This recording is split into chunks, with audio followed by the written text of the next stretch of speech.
Eu sou natural de São Jorge, fiz o meu percurso, sou natural nasci nas Velas, mas sempre vivi numa das localidades mais pequeninas de São Jorge, que é o Toledo, localizado na costa norte de São Jorge. Fiz a minha escola no Toledo, a escola primária, depois fiz o ensino básico nas Velas. Na altura, para prosseguir o ensino secundário, não era possível fazê-lo aqui em São Jorge. Tínhamos que fazer nos 3 liceus que havia, ou em Ponta Delgada, na Horta ou em Angra. Eu fui para Angra, tinha uma tia-avó em Angra e fiz o meu liceu em Angra. Mais tarde entrei para a universidade, ou seja, basicamente saí da ilha com 15 anos. Entrei para a universidade e sou licenciado em Engenharia do Ambiente e quando acabei o meu curso fui trabalhar para Lisboa. Trabalhei numa empresa de projetos de ambiente, depois voltei para a Ilha Terceira e trabalhei na Ilha Terceira vários anos, até vir para cá em 2022, quando fui convidado a ser diretor do Parque Natural de São Jorge. Este é o meu percurso académico, em termos académicos, digamos assim. Eu, no meio disto tudo, fiz a minha licenciatura, fiz o meu mestrado, fiz um doutoramento na Universidade de Évora. Portanto, o meu percurso académico vai por aí, o meu percurso profissional acaba por ser basicamente sempre ele ligado aqui aos Açores, ainda que tenha tido uma breve passagem por Lisboa. Entretanto, em 2022 volto para cá, para São Jorge, tenho a oportunidade de assumir aqui as funções como diretor do Parque de São Jorge e no meio destes anos todos, como a minha família de cá e como eu sou de cá, sempre tive uma ligação muito estreita com a ilha, sempre podia vir cá.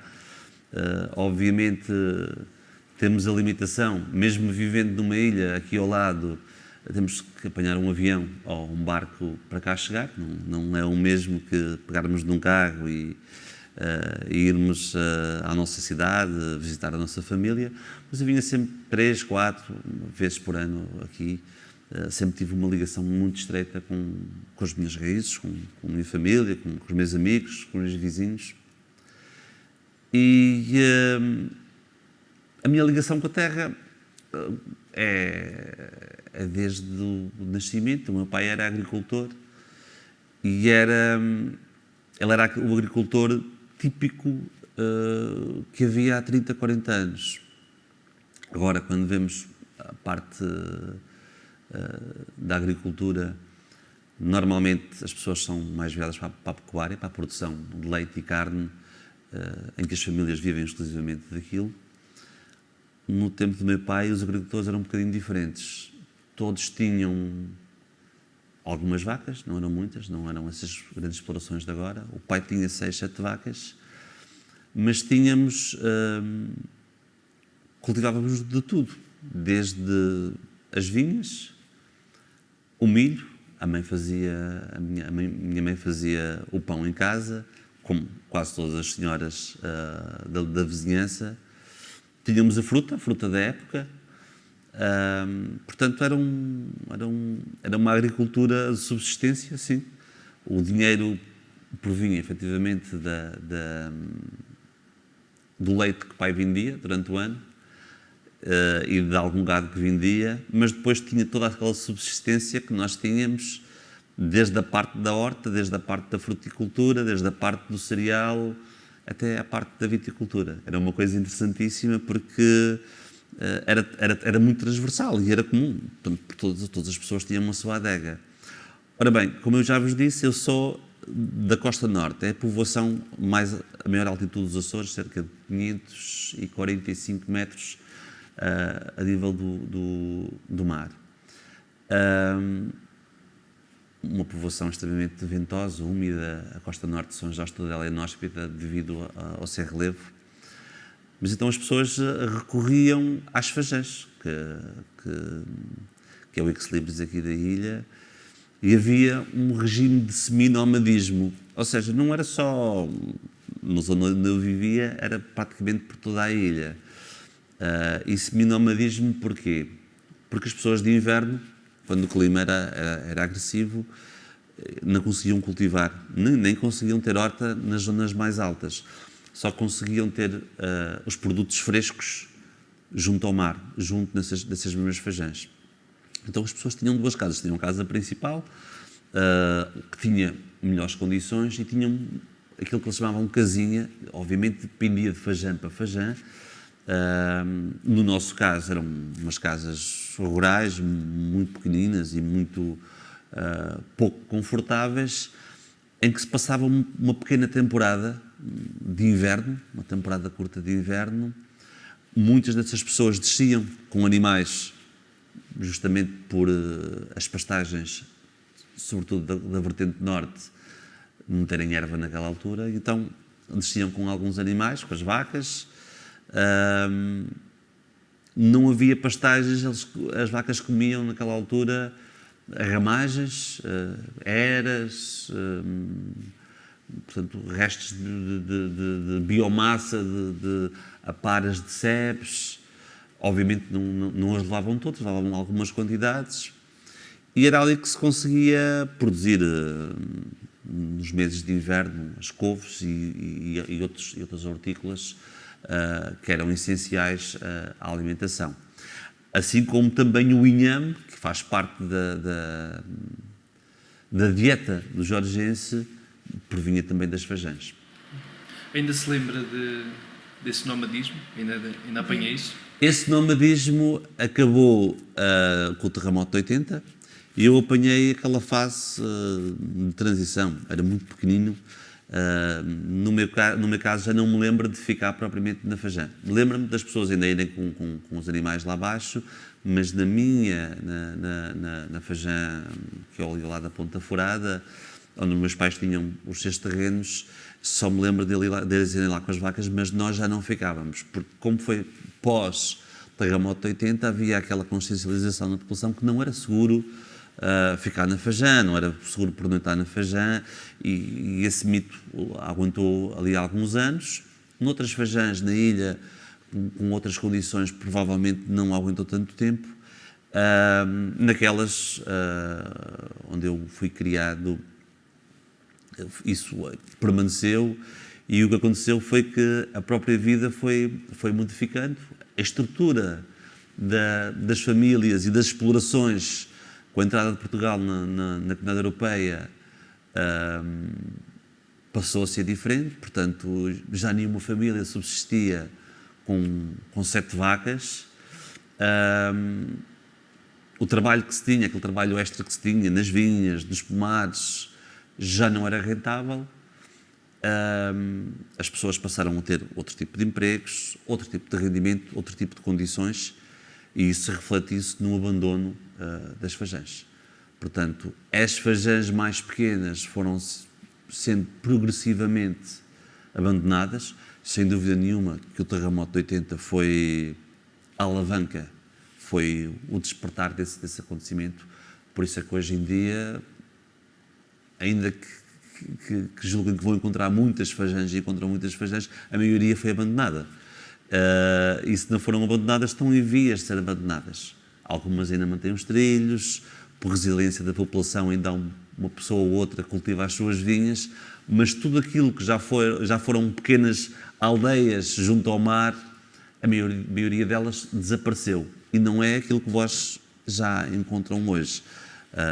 Já encontram hoje as acessibilidades, porque a acessibilidade é um fator fundamental de desenvolvimento local e de permanência das populações. Portanto, o lugar que não tem acessibilidades é um lugar que está condenado a curto, médio prazo.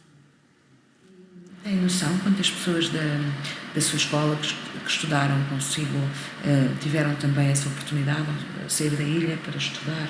Como é que foi esse processo? Foi difícil? Foi fácil? O processo foi difícil, primeiro que tudo, porque sair de casa dos pais com 15 anos não é fácil. Hoje em dia, digo que os miúdos, hoje em dia os jovens saem com 18, 19 anos, acabam o secundário, está intrínseco, ou seja, vamos para a faculdade, todas as ilhas já têm ensino secundário, mas aqueles 3 anos, dos 15 aos 18, pode parecer que não é muita diferença, mas é uma diferença enorme.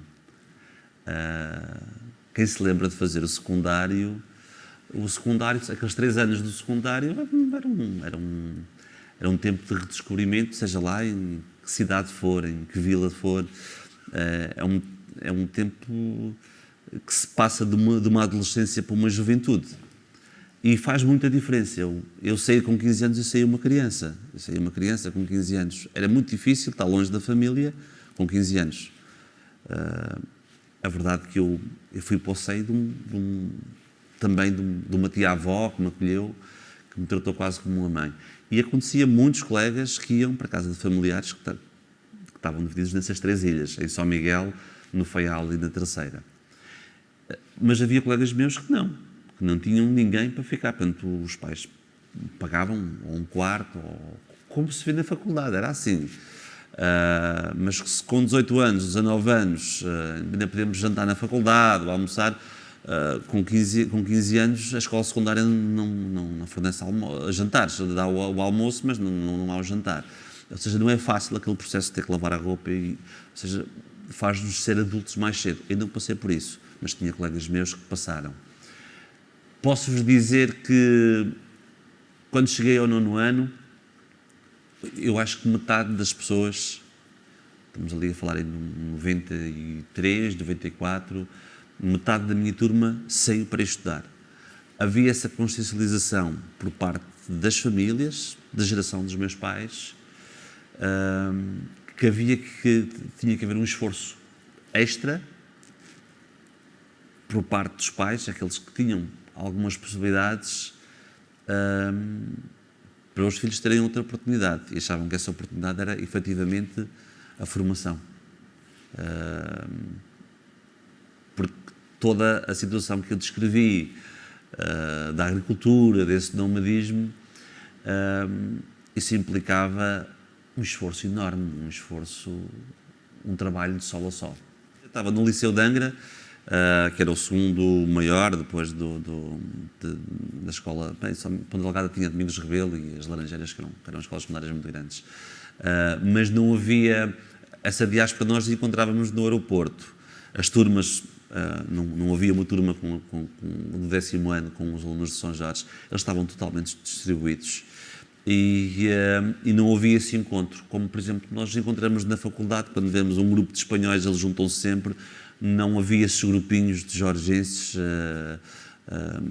eu não sentia isso, apesar de alguns dos meus amigos serem de São Jorge, naquela altura também estavam fora, mas por mera coincidência, por nós vivermos ali próximos uns dos outros, apenas isso.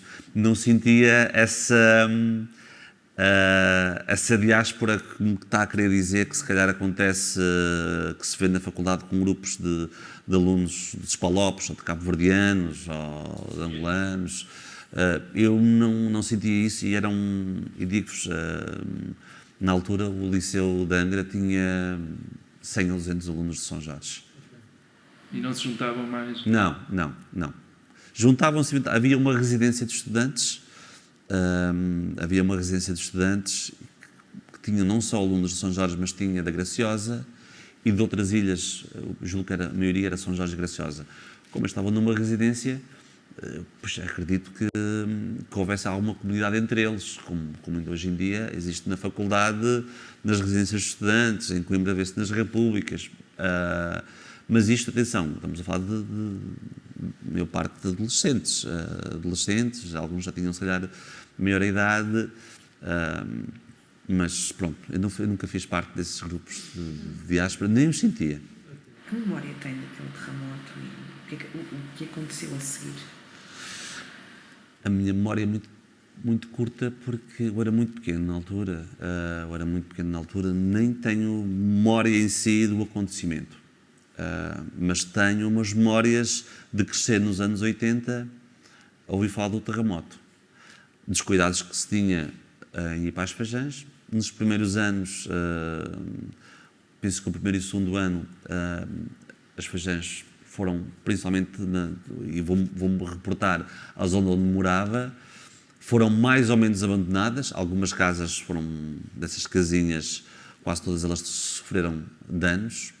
Os próprios trilhos, que eram trilhos pedestres, foram destruídos, dava para as pessoas passarem a pé, mas não conseguiam circular com animais. Portanto, gradualmente foi-se repondo não só as casinhas, como os trilhos. Algumas propriedades, como houve ali um interregno de 2, 3 anos, que foram abandonadas, já não foram retomadas, grande parte delas. E eu comecei, a pouco e pouco, a conhecer apenas as feijães no pós-80. E ouvia as histórias do pai, da mãe, dos meus avós, como é que era antes. E eu imaginei que antes era tudo cultivado, eram espaços todos cultivados, imaginava todas aquelas casinhas com as suas chaminés, a fumegar. Na altura li as histórias do Asterix e imaginava que era uma aldeia gaulesa em cada feijão. E eu já não vivenciei aquilo, portanto eu vivenciei a maioria daquelas casinhas recuperadas, sim, mas umas recuperações sem grandes esforços financeiros, mas algumas ficaram abandonadas e comecei a assistir progressivamente ao abandono dos restantes espaços que caracterizam as unidades de paisagem das feijãs. As feijãs, o conceito que eu tenho, se não forem humanizadas, não deixam de ter o seu conceito técnico e geológico, detríticas, olávicas, mas o conceito de feijão que nós incluímos na reserva da biosfera, ele desaparece. Se desaparecerem as correletas das vinhas, as pedras de basalto, as construções, portanto, será como grande parte das feijãs do norte de São Jorge, totalmente cobertas de vegetação, que nós pensamos que é um prolongamento da vegetação numa planície junto ao mar. Mas aquilo teve vida outrora, vida essa que só algumas memórias o podem reavivar e eventualmente nem há grandes registros fotográficos da maioria dessas feijãs. Eu estou quase aqui a levar a voz daquelas feijãs, daquelas que são pequeninas, mas que serviram de base e de sustento a uma boa parte da população e que hoje são totalmente esquecidas e que ninguém se lembra delas, porque apenas ficaram as feijãs de maior dimensão, que sustentavam as freguesias maiores da ilha, e pronto. As feijãs que estão mantidas são as feijãs que se criaram acessibilidades. As feijãs que não têm acessibilidades, as pessoas não vão elas, tirando a feijão de além, que há uma comunidade de gente resiliente que ainda mantém ali a feijã viva, é a única que não tem acessibilidade senão pedonal, porque a própria caldeira de Santo Cristo tem acessibilidade de Moto 4. Mas o papel que eu vejo nessas feijãs, primeiro, há um papel de valor cultural por parte das pessoas que se apegam ao seu património histórico, apelam à parte sentimental do que foi outrora, do passado dos avós, e isso nós conseguimos identificar esses elementos, caso vocês vão a algumas feijãs, não sei se tiveram a oportunidade de ir à feijã de São João, é muito vincado esse elemento, a própria feijã de João Dias. Depois há outras feijãs que já têm uma vertente a pensar mais no turismo, com menos ligação das pessoas da terra a essas mesmas feijãs, e isso acontece muito na Caldeira, é o melhor exemplo, a Caldeira de Santo Cristo é o melhor exemplo disso. Portanto, a maioria das pessoas que lá estão não são pessoas da Caldeira, não sentem aquilo, não são dali. Por diversos motivos as atraiu para aquele espaço e alguns dos quais desenvolvem a sua atividade profissional ali. Portanto, há várias vertentes aqui. Há a vertente emocional e cultural, há a vertente profissional, de explorar um recurso que está à disposição da população. Que nada me impede de mudar para um outro Alfagã, ou alguém que venha de fora, de Lisboa ou até do estrangeiro, se estabelecer numa Alfagã, tentar recuperar os valores que identifica, mas nunca será, nunca é o mesmo do que a população original daquela zona. Obviamente que não. Mas faz parte das dinâmicas, dos lugares, dos sítios, das gentes. Essa troca, essa vertente que se tenta explorar de alguma forma, porque o recurso está disponível. Tem que ser explorado e tem que ser explorado por alguém. As Alfagãs fazem parte da alma de um jorgense. Porque eles nascem a subir, a descer, em que podemos viver na montanha, mas no mesmo dia descemos ao nível do mar. Não, eu vivia na montanha, ia tomar banho à Alfagã, ia nadar com os meus amigos de verão. Que é uma coisa que às vezes, se nós estivermos no continente, quem é do interior vai à praia de verão, se tiver a oportunidade de passar as férias no verão. Nós não, tipo, vivia no interior, mas descia para o litoral, não, portanto descia no mesmo dia, descia, às vezes ia trabalhar, que era uma chatice, tinha que ir com o pai trabalhar, mas tinha uma oportunidade de ir com os amigos, dar um mergulho e A pé ainda? Até claro, lá teria que ser, não, na Fajão onde eu vivia, aliás, onde o pai tinha as vinhas, onde tínhamos as coisas, ainda hoje existe, mas e o trilho está lá, está 95% está abandonada já, mas ainda se consegue ver onde é que foi outrora o que é que era cultivado. Há muitas ruínas, ainda há casas de pé, mas obviamente a minha maioria já não está de pé. Eu ajudava o pai em tudo. Fazia parte da mão de obra, as crianças nasciam no campo. Ajudava o pai nas vacas. A partir de uma certa idade, e não me lembro, 10, 11 anos, comecei a ir com o pai às vacas, tirar o leite das vacas. De manhã não ia. Eu ia para a escola, porque eu conhecia amigos e colegas que iam de manhã às vacas antes de irem para a escola. Não, de manhã nunca ia para a escola, nunca fui ajudar o pai, mas à tarde ia, e ao fim de semana também. Mas isto prolongou-se desde pequeno até à idade da faculdade, em que eu já saía à noite e no outro dia, no fim de semana, queria dormir e o pai dizia, não, este é fim de semana para nós dois. O dia que eu, portanto, no fim de semana, era também o dia que o pai descansava mais um pouco, porque eu ia ajudá-lo. Mas eu ajudava o pai em tudo, como o pai era aquele agricultor que não era só vacas, nem de perto nem de longe, tínhamos o milho, o pai tinha terras de milho, o milho era usado, ele até vendia algum, era usado para fazer o pão, também fazia o pão, e depois, portanto, a cana do milho, a parte vegetativa da planta, era utilizada para a alimentação do gado. Depois de seco, o milho era apanhado seco, tanto a folha do milho era utilizada para a alimentação dos animais, como também a própria nós chamávamos a cana do milho, portanto, é toda a parte vegetativa da planta, era toda seca, em que se fazia uma coisa chamada maçanicos, e os maçanicos eram o quê? Não eram pirâmides, eram cones grandes, feitos na terra. Aqueles cones, portanto, primeiro era tirada a espiga do milho, e a espiga do milho era quebrada, aquilo tinha de uma forma, dava-se não podia ser quebrada só assim, ela era quebrada de forma que fazia-se um movimento circular e ela deslocava-se, era um corte diferente. E aquilo era feito à mão, ficavam uns montes de milho e depois ficava o campo com aqueles picos da cana, a parte vegetativa. E então deixava-se 3, 4 pés, eram os alicerces.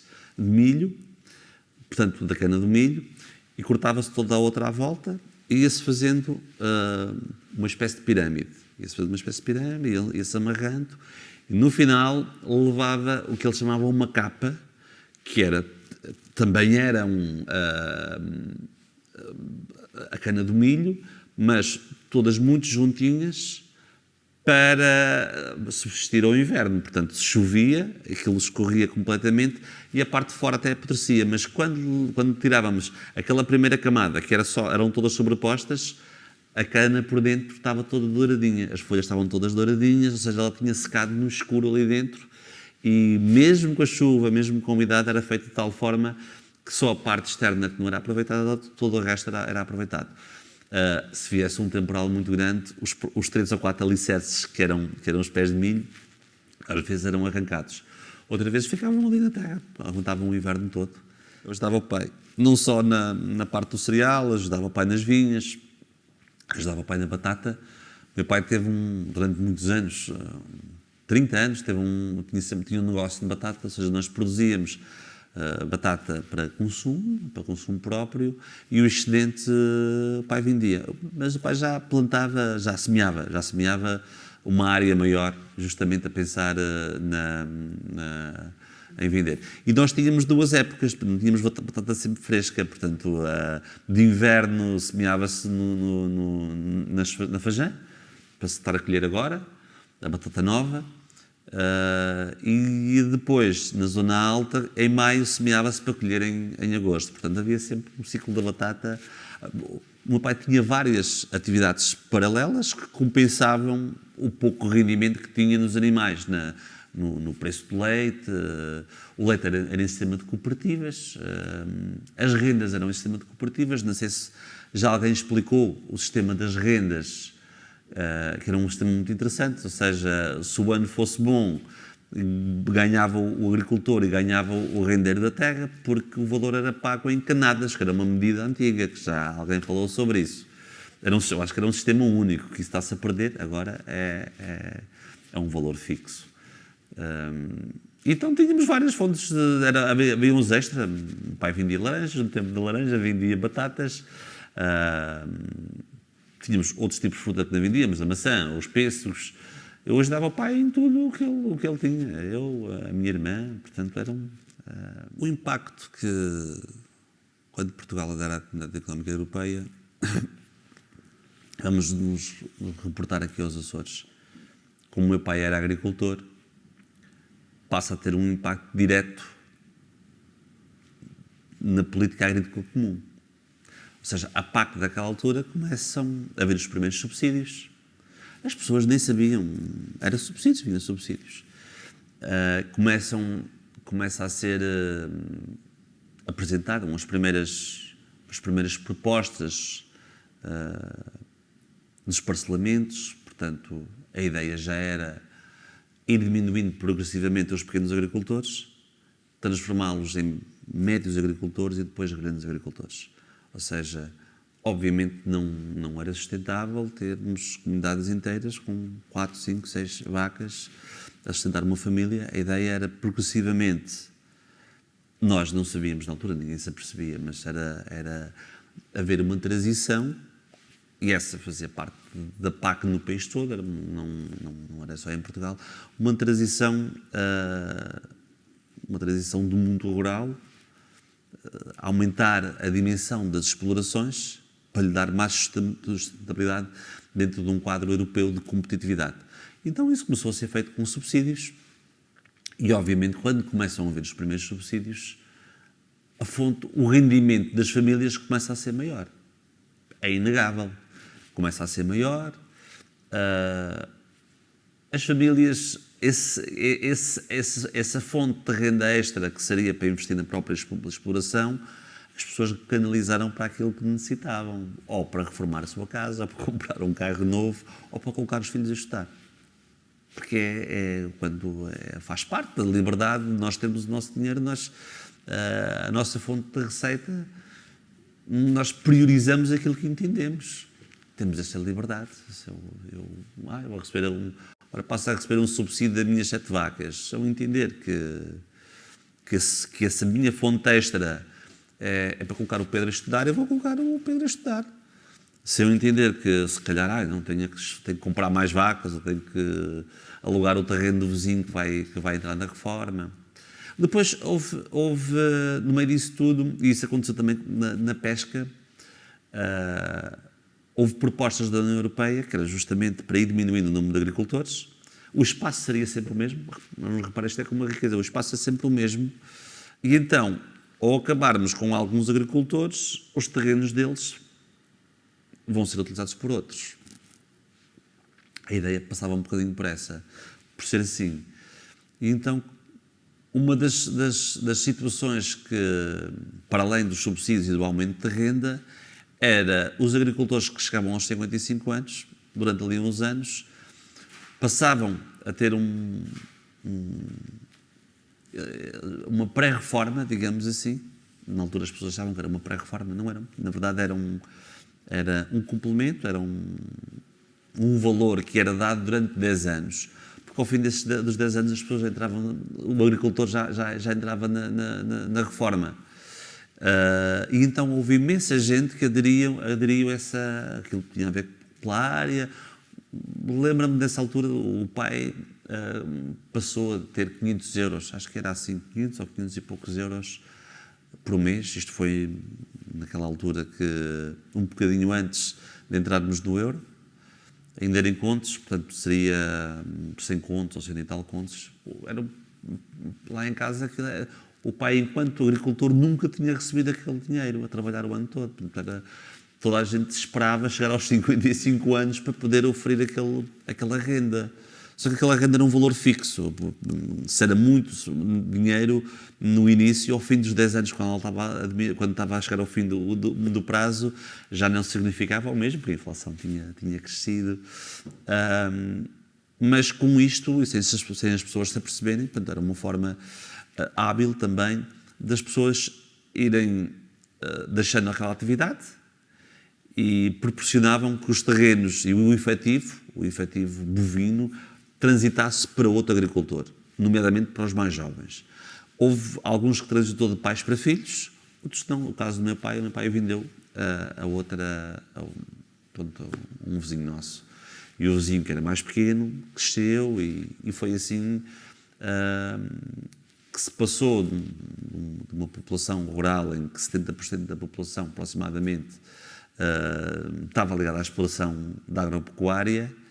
Eu não lhe consigo dizer agora os números, mas é um número muito baixo, e cada vez menos. E cada vez menos, porque uma das vidas mais duras que se pode ter é, sobretudo, quem tem animais, quem tem as vacas, e sobretudo vacas de leite.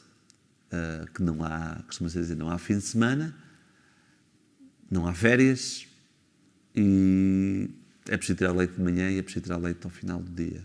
É uma vida muito ingrata e uma vida de muito sacrifício. Alterou a estrutura da propriedade até certa medida. A maioria das pessoas não vendeu os seus terrenos. Abandonou a atividade, transferiu-a para outro, mas manteve-se como proprietário. Portanto, manteve-se como rendeiro. Isto varia de ilha para ilha. Em São Jorge, por a política ter sido escassa e mal conduzida, a política de acessos foi muito mal conduzida nos anos 80, anos 90, foi uma política, a meu ver, mal conduzida, o que fez com que esses emparcelamentos nunca se efetivassem de forma evidente. Também, devido à orografia da ilha, São Jorge tem uma orografia muito sui generis, e não é fácil. Não só não é fácil criar as acessibilidades, que até foram criadas passados anos, mas também não é fácil os emparcelamentos, porque sendo a orografia tão acentuada nesta ilha, as pastagens baixas são umas, as pastagens intermédias são outras, as pastagens altas são outras. Têm valores totalmente diferentes, porque a produtividade é totalmente diferente. E não é fácil chegar a um consenso de se conseguir fazer, de um agricultor conseguir fazer um emparcelamento em 2 ou 3 zonas conseguir ter o seu efetivo e a sua exploração dedicada a 2 ou 3 zonas. Pode haver no Topo, ou nos Rosais, ou mesmo na Ribeira Seca, em alguma destas freguesias que o seja possível, mas na sua maioria não é possível fazê-lo. Daí a sua pergunta, alterou a propriedade? Não alterou significativamente a propriedade. Alterou no sentido em que cada agricultor passou a ter uma área muito maior,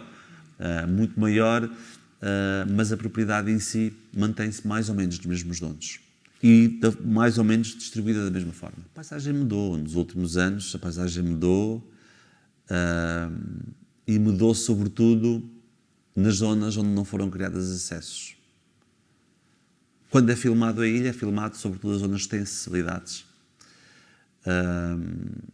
Mas as zonas que não têm acessibilidades, e começo a falar das unidades de paisagem, de pastagem, que são predominantes na ilha, há zonas que foram abandonadas ou que estão semi-abandonadas, mas continuam, curiosamente, a fazer parte dos mapas de subsídios de áreas. Mas, como não têm acessos, as pessoas vão lá com os animais, mas as propriedades já não são mantidas. Depois, a alteração a nível de paisagem das fajanges, que essa é evidente. Essa é evidente. Portanto, não só naquilo que eram as unidades de paisagem, nas fajanges nos anos 80 e para trás, que eram as hortas e eram as hortas da população, as hortas e as vinhas, e que progressivamente se construíram naquelas fajanges maiores e com mais acessibilidades, vemos mais construções e menos espaços dedicados à agricultura de subsistência. E depois a grande maioria das fajanges, que são as desconhecidas, foram abandonadas e nem falamos delas. Se passamos de barco por elas, vemos, como há pouco eu referi, zonas de mato junto ao mar. E as pessoas esquecem-se que debaixo daquele mato outrora teve vida, teve paisagem. Para não falarmos já das encostas. Quando olhamos para as encostas abruptas da Fajã de São Jorge, que cada vez mais vão dando origem às chamadas quebradas, que são as avalanches que descem encosta abaixo e que sempre desceram. Portanto, as fajanges, sobretudo as detríticas, a sua construção, o seu surgimento nasce dessas sucessivas avalanches. Agora, são mais suscetíveis devido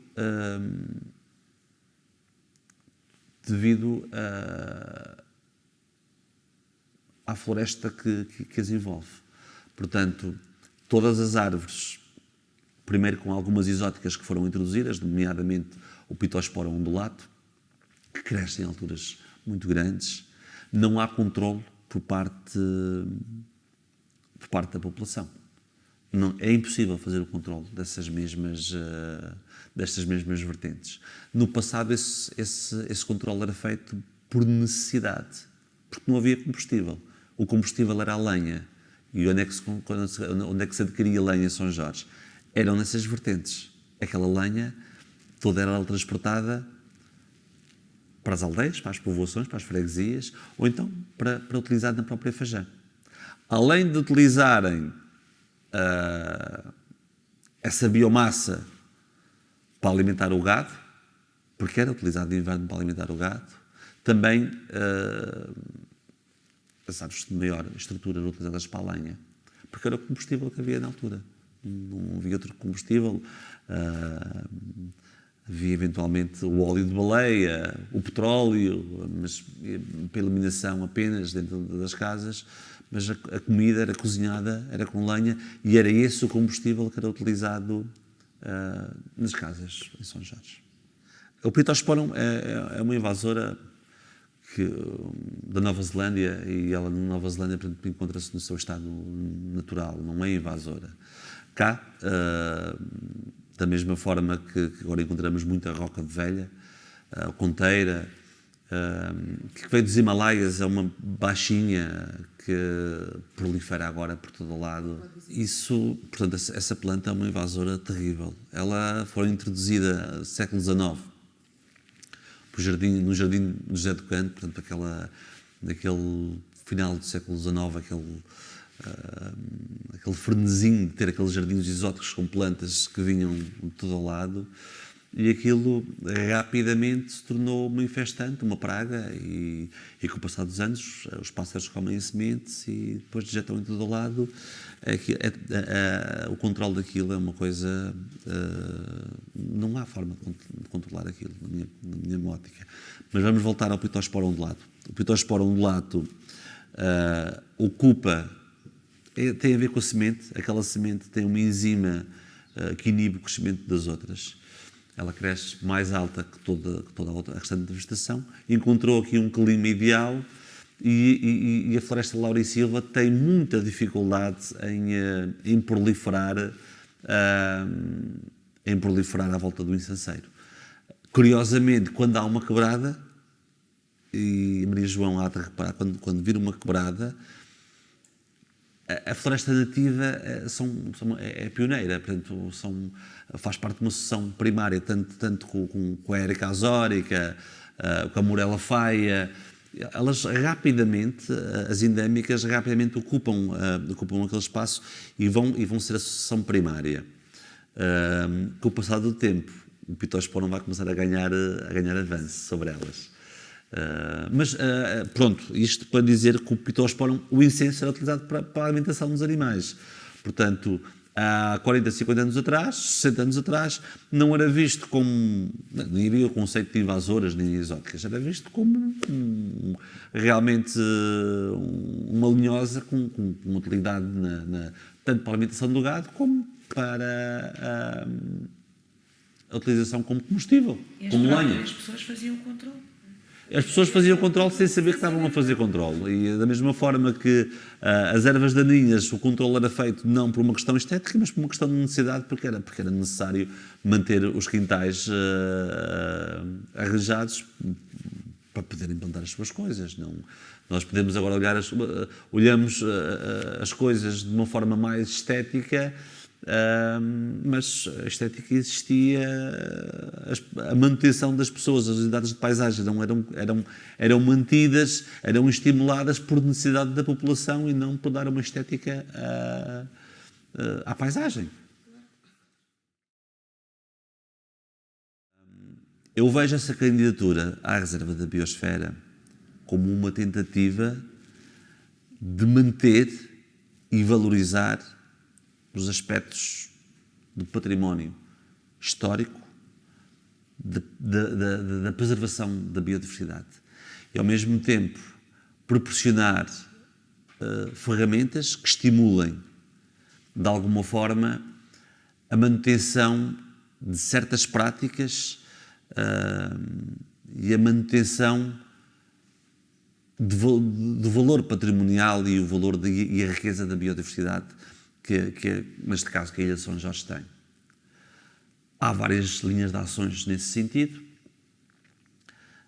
Uma delas é a manutenção, que já está materializado, com apoios diretos à população, fomentando a manutenção de pomares tradicionais, de vinhas tradicionais. Estes apoios já existem há alguns anos e são divulgados por vários canais. Há uma inspeção para se chegar a estes apoios. Estes apoios têm a ver com manutenção de vinhas e de pomares e de espécies tradicionais. Ou seja, é justamente para promover o abandono dessas unidades de paisagem, desses espaços, ou então para tentar recuperar alguns deles. No caso das vinhas, privilegia-se naturalmente as castas de referência da região, o verdelho, o arinto, o tarrantês e mesmo castas nobres.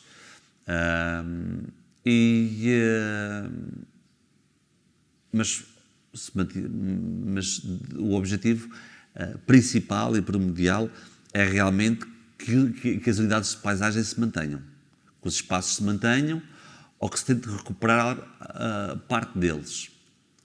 Dentro dessa mesma recuperação, no caso das vinhas, se pudermos adicionar as castas de referência e que mais tarde venham ter um valor acrescentado no mercado, como nomeadamente dentro do setor da viticultura, seria uma mais-valia. Da mesma forma que há também apoios para a manutenção de espaços com espécies protegidas, espécies endémicas. Há alguns projetos interessantes relacionados com a uva da serra. A uva da serra é muito parecida com o mirtilo, é conhecida também por Romania, e é realmente criar esforços nesse sentido, dentro da preservação da reserva da biosfera e saindo das unidades de paisagem e pensando um pouco nas endémicas que nós temos, no futuro, ou até no curto prazo, se encontrar alguma comercialização de produtos e que em termos económicos também sejam mais-valia, sem ser só pela parte turística em termos de visualização ou da procura do turista com um perfil ligado à observação de aves ou um perfil ligado à observação da flora, mas também que possa ser retirado do valor patrimonial das endémicas que temos aí algumas mais-valias. Muitas delas desconhecemos e só as vamos conhecendo em termos de medicina, em termos de outra valorização da estética, o que é que seja, quando há investimento, quando há investimento de investigação do que é que se pode fazer. Há outros com conhecimento empírico e com alguma imaginação e com alguma dedicação se pode tentar produzir um produto ou alguns produtos recorrendo a essas mesmas endémicas de uma forma sustentável, e já há alguns projetos nesse sentido de recuperar. Eu dei-lhes o exemplo da uva da serra, de uma produção de mirtilo, se põe numa fase inicial talvez para compota, para algum licor, em que se produza realmente um produto que o turista veja com os olhos diferentes. Ok, isto é algo genuíno, produzido de uma forma sustentável com plantas endémicas, porque as pessoas procuram muito isso na atualidade ao setor do turismo, mas quando nós vamos a um lugar diferente, a um sítio diferente, procuramos alguma coisa típica e que seja original daquele território, não uma coisa que possamos encontrar num supermercado no Porto ou em Lisboa ou noutra cidade qualquer. Eu acho que a reserva da biosfera tem um papel a ser explorado ainda. Tem um papel a ser explorado num tema que eu não foquei aqui, que são os serviços dos ecossistemas. E é um tema fundamental para nós. Os serviços dos ecossistemas é um tema fundamental que a população não tem muito essa noção. E se não tem essa noção é porque essa mensagem não lhes chega. A culpa não são das pessoas, a culpa eventualmente é de quem tem a obrigação de chegar essa mensagem à população. Tem a vertente a ser explorada, a vertente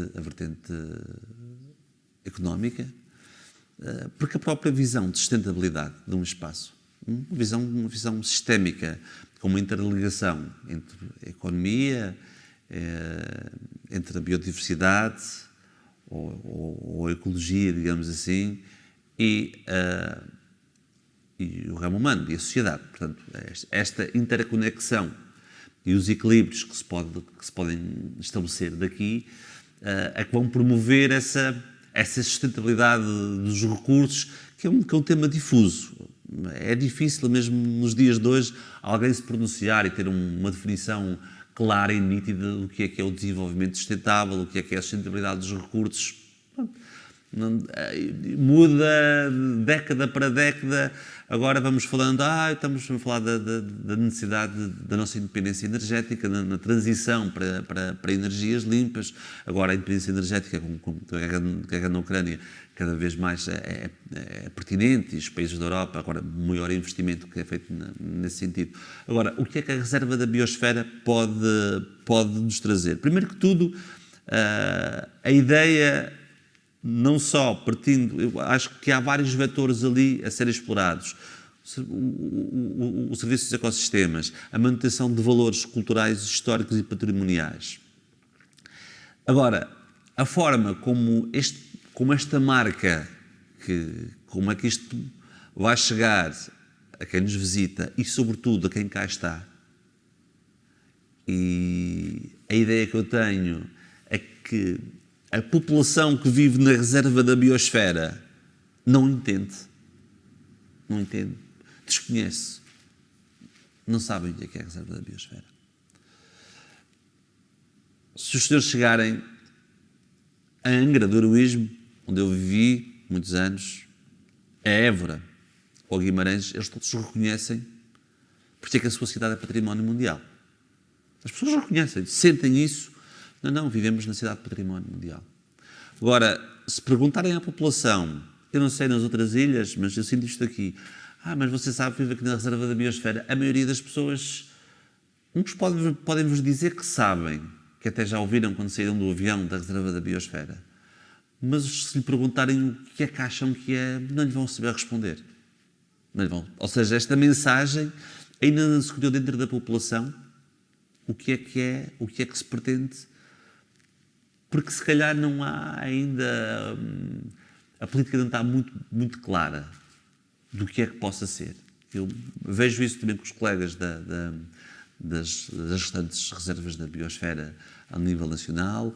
Umas estão muito mais implementadas há muitos mais anos do que outras são mais recentes, como a de São Jorge. Mas, de alguma forma, é uma questão um bocadinho transversal a todas elas. Ou seja, a mensagem para chegar à população e o melhor que nós temos, a melhor forma de publicidade que nós temos são as pessoas. É a melhor publicidade que nós temos. Portanto, se a população de uma reserva da biosfera não souber que vive numa reserva da biosfera, portanto, ou não sabe o que é a reserva da biosfera, dificilmente todo o conceito subjacente vai ser profícuo, digamos assim. Não há uma autonomia clara, portanto, isto é gerido em grupo, as 4 reservas são geridas em grupo. O tempo que nos é dado e que nos é dedicado a este tema e os recursos técnicos afetos são escassos. Eles falaram com a Marta que me ajuda, mas a Marta tem N coisas para fazer, não tem ninguém afeto às reservas da biosfera e se calhar o colega da Graciosa a mesma coisa e a colega a Fedra nas Flores a mesma coisa, você também devem ir lá.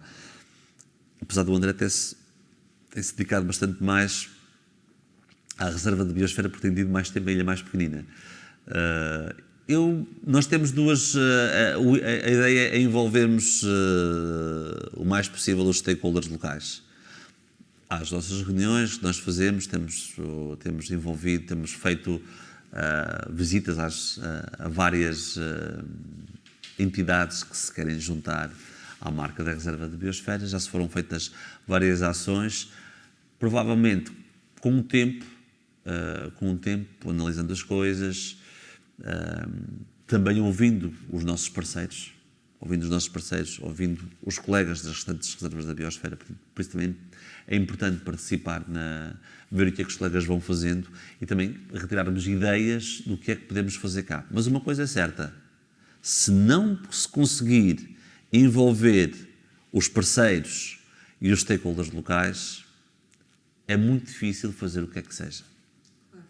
Tem que haver um envolvimento e, a começar pelos stakeholders e depois pela população, eles têm que assimilar e entenderem que isto é uma coisa deles, sua.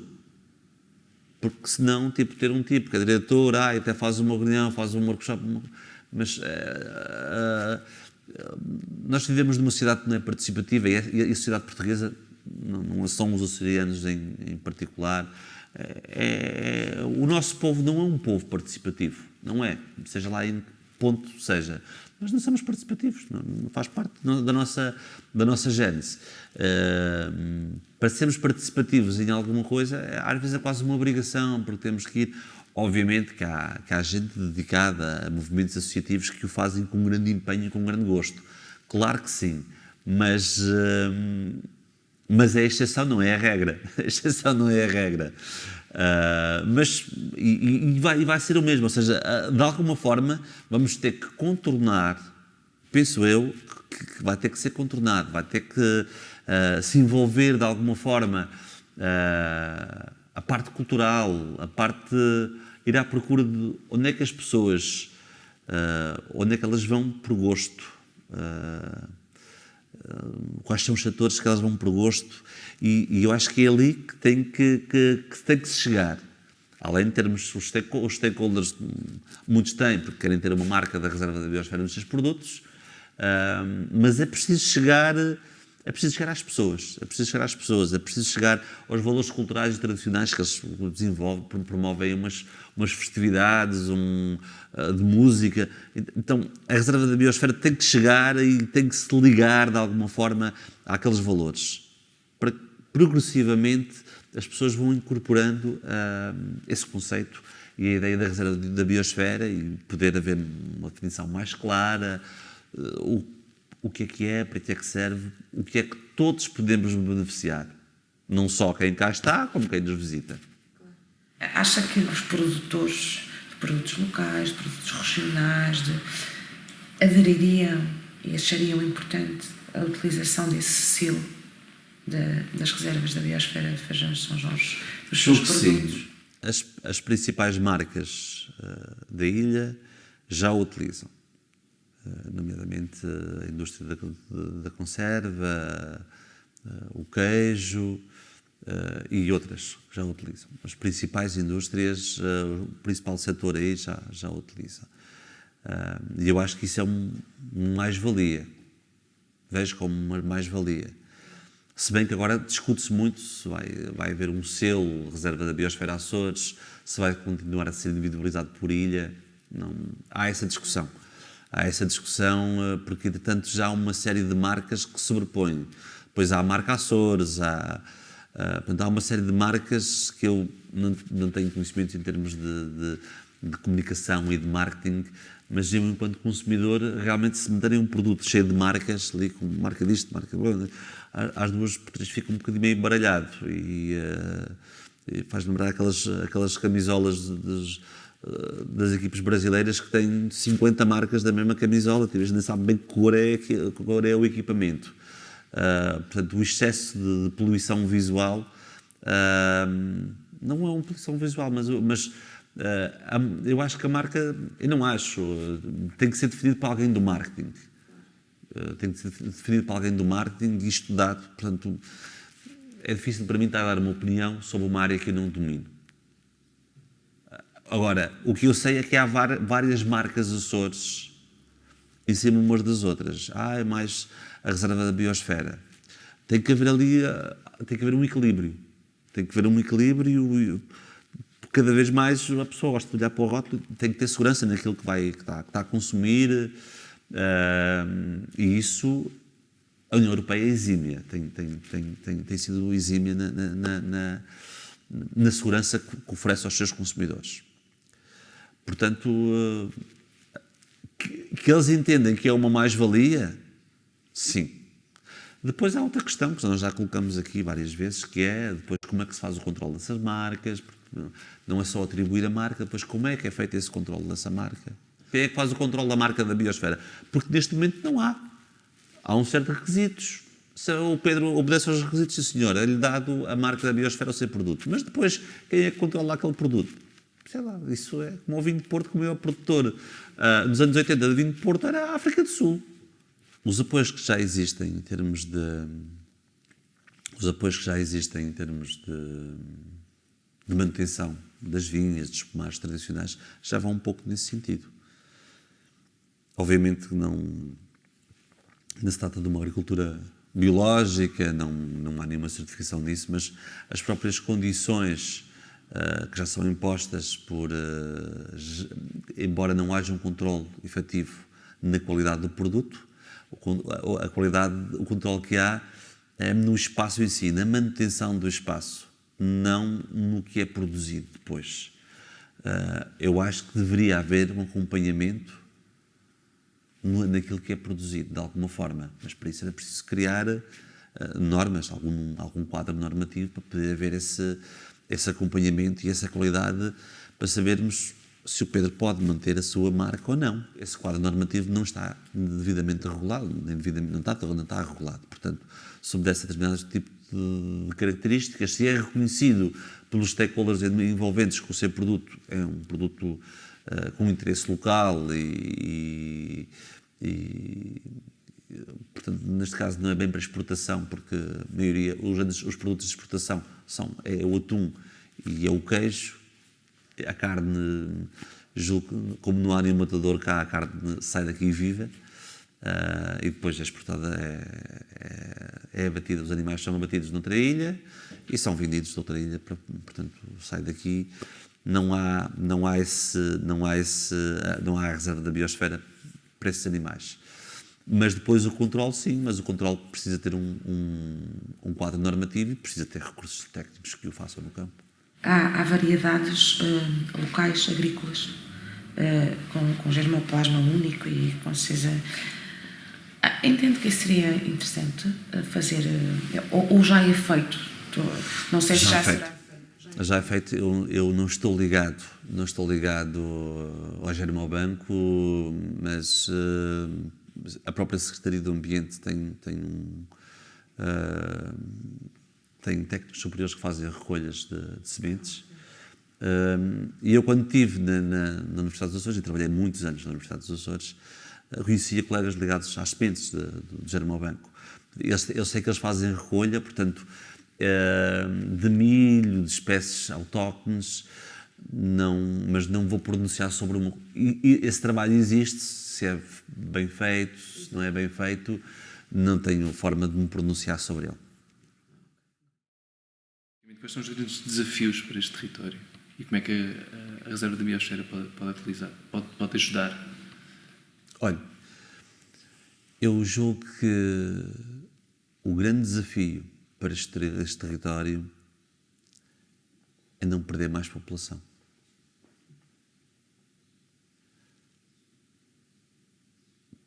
Em 10 anos, a ilha perdeu quase 1000 pessoas. Foi das Ilhas dos Açores que perdeu mais população. 8 ou 9% da sua população. Perdeu quase 1000 pessoas. É muita gente. E os desafios passam por... É difícil captar emprego. As pessoas vivem onde têm condições para viver. Por mais bonitos que sejam, mais lindos e mais paradisíacos que sejam os lugares, as pessoas vão viver para onde têm trabalho. Para onde têm condições de exercer as suas profissões. E, efetivamente, isto é transversal aos Açores, mas porque todos os Açores perderam população, mas, obviamente, que ilhas mais pequenas, a tendência é cada vez mais perderem população. E este fenómeno se tem invertido. E o grande desafio passa por restabelecer, primeiro, parar aquilo que eu considero uma sangria, porque das pouco mais de 8.000 pessoas que vivem na ilha, a grande maioria é uma população envelhecida. Ou seja, a tendência, a pirâmide demográfica está invertida. A tendência é, de censo para censo, de década a década, a população ir diminuindo. O setor básico está identificado. É a agropecuária, é uma fábrica de atum e agora o turismo. Começa a aparecer o setor do turismo com alguma relevância. nomeadamente na hotelaria, na restauração local, mas pronto, não... O resto, o emprego básico é um emprego exportador, é um emprego que exporta e que gera receita, gera empregos vindos do exterior. Os restantes serviços é um conceito de emprego não básico que cresce e orbita sempre à volta do emprego básico. Portanto, cresce para prestar serviços à população. O grande desafio, do meu ponto de vista, é isso mesmo, é inverter esta pirâmide demográfica e inverter, parar com esta sangria, com este êxodo populacional da ilha e começar a recuperar mesmo a população. Não é estancar, é começar a recuperar a população. Porque senão temos uma ilha que é a quarta maior ilha dos Açores, mas cada vez com menos habitantes. Daqui a dias temos uma reserva aqui, é mais que uma reserva, portanto com pouquíssima gente, e isto não faz qualquer tipo de sentido, e a própria política tem que ser invertida para que estes espaços possam se manter. O papel dos ecossistemas chega às pessoas de variedíssimas formas. Primeiro, chega-nos a nós quando nós abrimos a água da torneira e temos uma água de qualidade. E isso deve-se aos serviços dos nossos ecossistemas, à manutenção das trofeiras, à manutenção dos nossos lençóis freáticos, que a população não tem noção disso, porque as pessoas querem que a água tenha qualidade na sua torneira. Então, estou-vos a dar apenas um exemplo. As populações querem ter segurança, não querem ter uma inundação nas suas casas, e acham que tudo vem da falta de manutenção das linhas de água. Não, vem da sustentabilidade dos terrenos, vem muitas vezes da destruição das espécies nativas da laurisilva, que promoviam a sustentabilidade dos taludes, a sustentabilidade dos terrenos, e enfrentando nós eventos climáticos extremos com cada vez mais frequência, que advém dos processos naturais das alterações climáticas, são fenómenos cada vez que se vão sentir mais e que as populações irão sentir cada vez mais. E todo esse trabalho que está a montante, que é feito e que é desempenhado pelos ecossistemas, não é um trabalho visível por parte da população. Não é porque não é explicado à população, porque o próprio conceito também é um conceito... Tem 20 anos o conceito do papel dos ecossistemas, né? A função dos ecossistemas, o ecossistema a gente estudava na escola, entendíamos-lo desde sempre, no ramo da ecologia, mas no sentido que lhes é dado agora,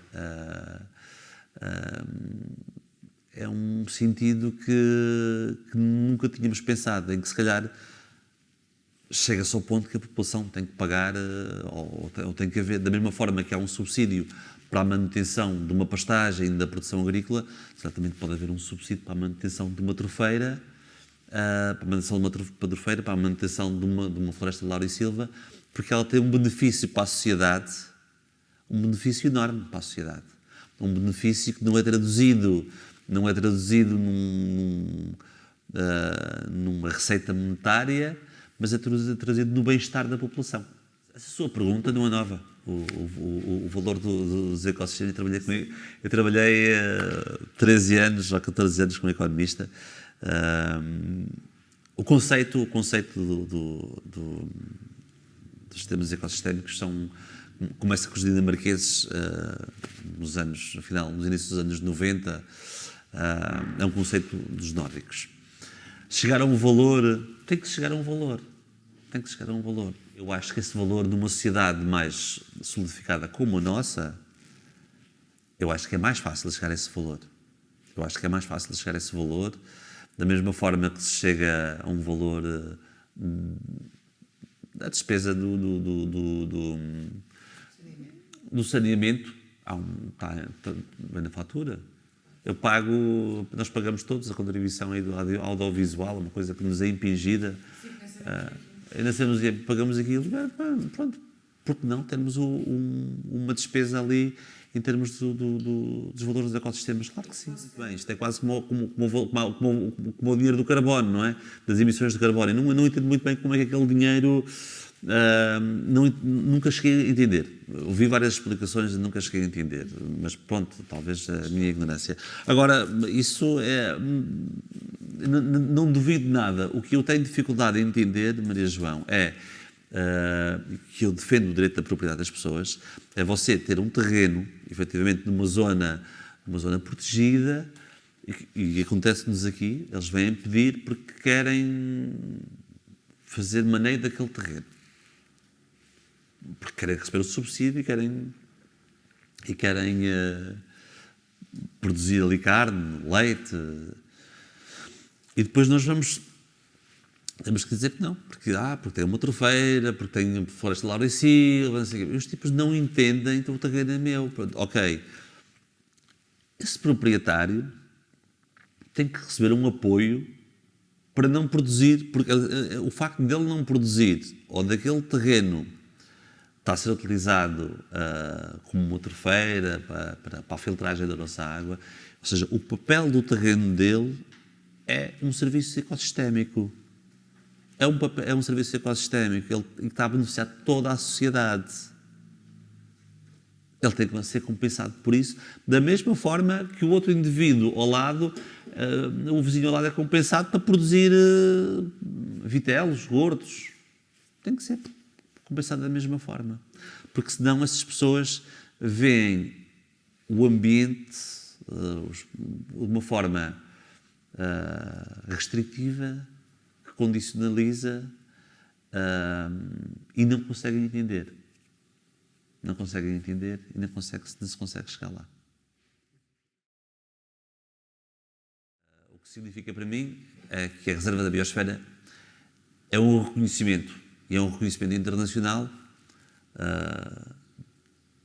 de uma região, neste caso de uma ilha, com condicionalismos únicos, específicos, não replicáveis, e estou-me a referir à Reserva da Biosfera de São Jorge e das Feijões de São Jorge, com características e com valores patrimoniais únicos que só vamos encontrar nesta ilha. E é esse mesmo reconhecimento, num quadro normativo, é esse mesmo reconhecimento. Essa é aquilo que eu entendo para mim do que é a Reserva da Biosfera São Jorge. Eu acho que é uma oportunidade para a ilha em si de, mais uma vez, promover um quadro normativo que, de alguma forma, preserve valores patrimoniais, culturais, históricos e de biodiversidade, que, com o passar dos anos e com o passar do tempo, se venha realmente a estabelecer e que se venha a preservar esses valores esses que são insubstituíveis e que evite uma degradação e um esquecimento desses mesmos valores, que são vários. Uns são mais abstratos, uns são de memórias, outros são físicos. E pronto. O que é que significa São Jorge? São Jorge significa a minha casa. É aqui que eu nasci, é aqui que eu quero ficar um dia que morra. É a minha casa.